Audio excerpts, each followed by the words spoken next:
Ya, yang paling menarik ketika saya riset tentang gejala COVID-nya, dari mulai imun menurun, pernapasan terganggu, ya mulai macam-macam lah segala gejala COVID yang Anda lebih tahu di dalamnya, saya cari dalam narasi hadis-hadis Nabi, dan Masya Allah, Alhamdulillah, ditemukanlah satu herbal, saya sebut herbal, yang mencakup semua gejala tadi.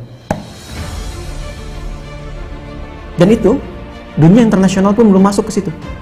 Belum ada kesadaran itu gitu. Ya, saya cek kemudian di Indonesia nggak ditemukan materinya. Ini hanya ada di 2 tempat di dunia.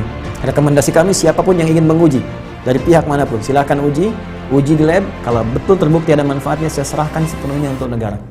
Saya tidak akan mengambil apapun dari ini dengan kecintaan kami kepada Indonesia. Hanya saya ingin satu saja, sebutkan referensinya bahwa ini dari hadis Nabi. Itu saja. Subhanallah walhamdulillah wa la ilaha illallah. Kalau ditanya sikap apa yang mesti dibangun saat pandemi ini, maka sebagai seorang muslim dari aspek ibadah, sikap yang mesti dia bangun adalah penguatan sisi spiritualnya. Ya, nanti di sini saya turunkan ada beberapa ayat di bagian ini yang memberi petunjuk langsung kepada kita. Jadi kalau nanti ada yang terkena COVID-nya misalnya, itu nanti mohon izin Prof, ada langsung zikirnya dibimbing oleh Al-Quran.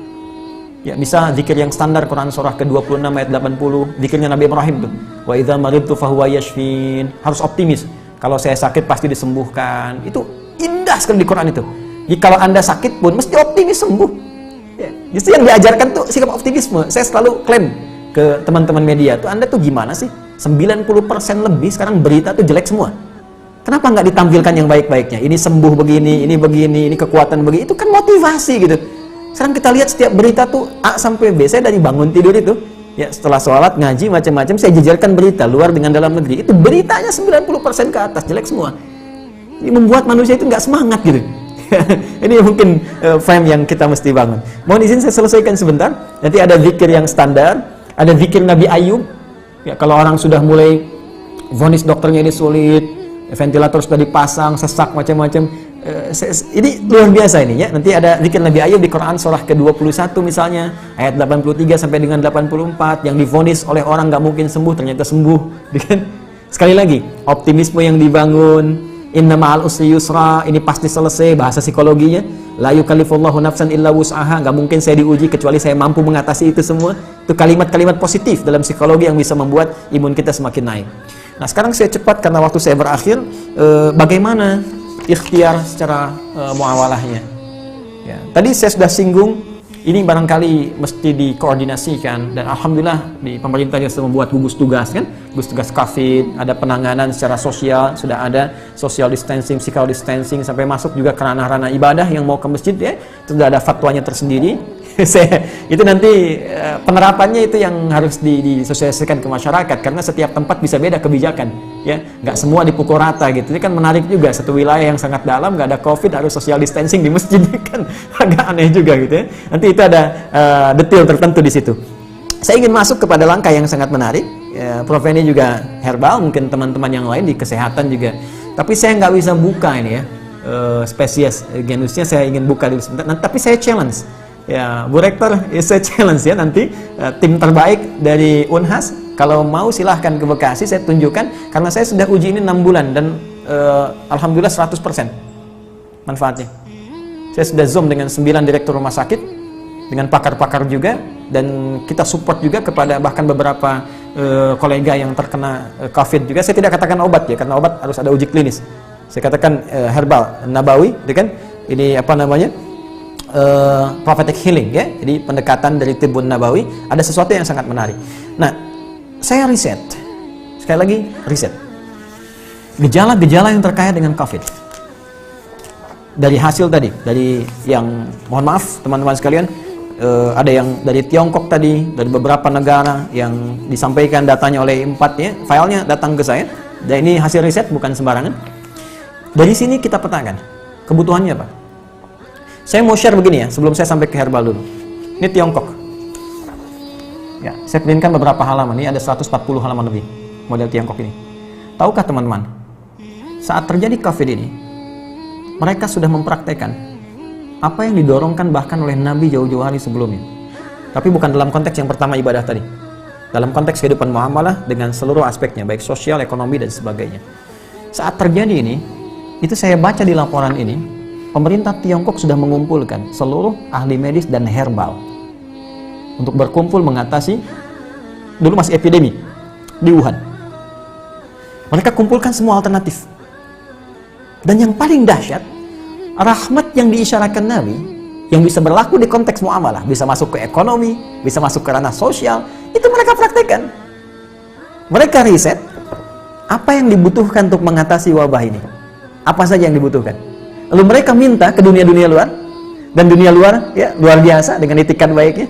Ada yang nyumbang APD, nyumbang macam-macam. Mereka sudah petakan, oh ini kebutuhannya. Dan sudah dilihat, ini satu hal yang dirasakan akan banyak menyebar.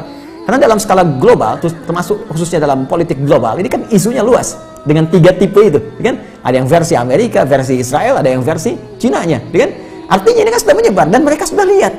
Artinya apa? Potensi dari segi muamalahnya, dan karena ini kan sisi agamanya kosong gitu kan, dalam tanda petik minim lah. Dia tarik sisi ekonominya saja. Bahkan dari tim mereka punya tim khusus yang dalam bidang ekonomi untuk memetakan ada ribuan list yang mungkin bisa dimanfaatkan dengan situasi pandemi ini. Ini bikin APD, ini bikin kits, bikin ini, bikin itu, bikin sampai puncaknya vaksin. Dan mereka sudah prediksi. Akhirnya dari luar ditarik nyumbang ke sana, ketika di luar merasakan sudah mulai terkena dan kesulitan untuk itu, mereka ekspor.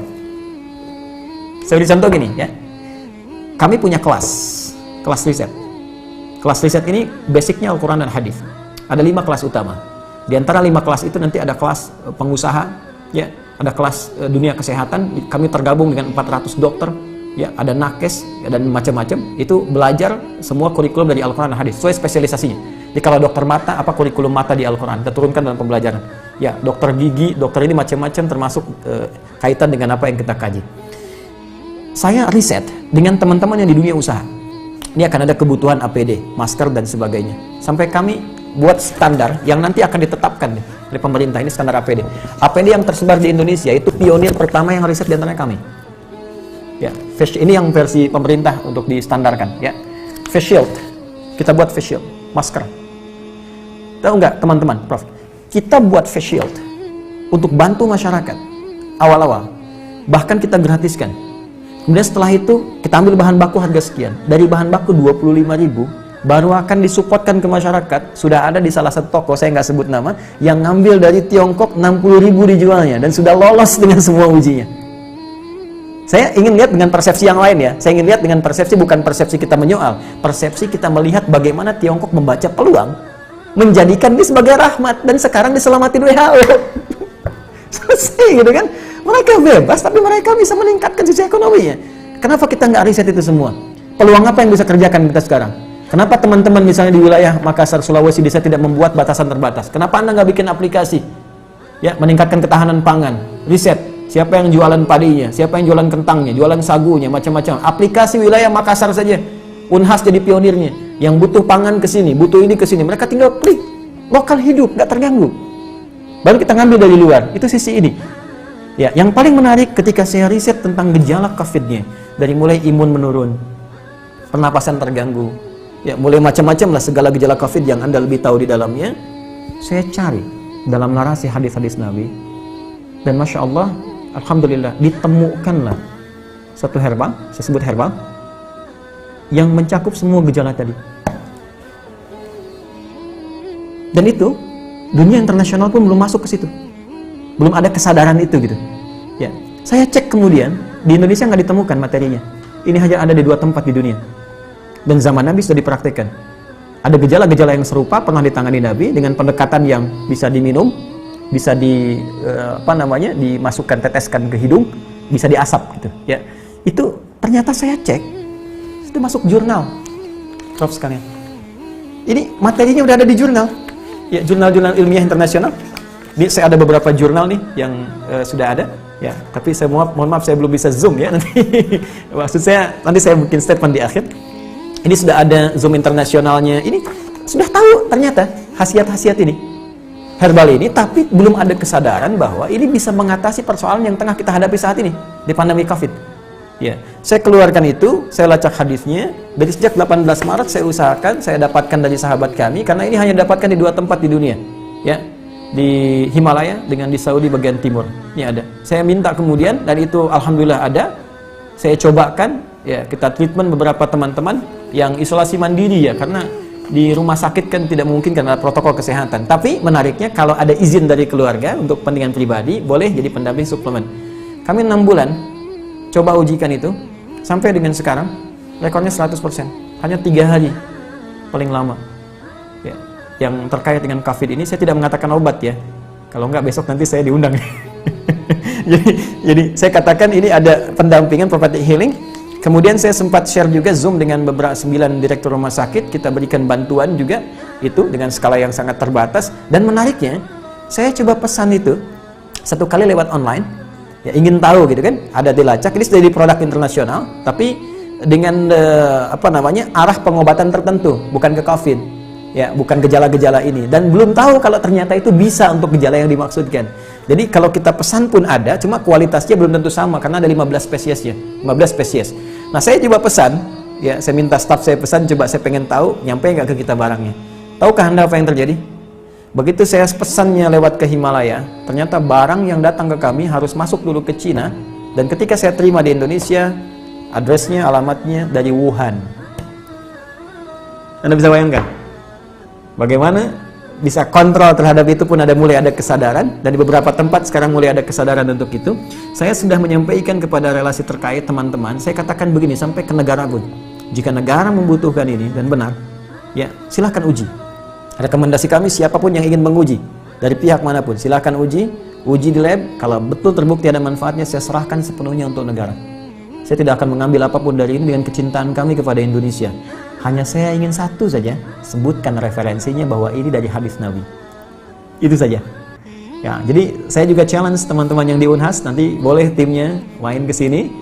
Anda boleh analisis, saya serahkan nanti jurnal-jurnalnya, dipelajari dan sebagainya, hadis-hadisnya, tapi infonya kami sudah 6 bulan melakukan treatment dengan pendekatan prophetic healing ini, dan hatinya 100% sampai dengan hari ini. Alhamdulillah, termasuk kemarin yang di media-media yang diinfokan kolega-kolega pejabat-pejabat, ada yang kami support itu, dan mereka menginfokan juga sangat luar biasa. Ini bisa juga untuk diabetes, bisa.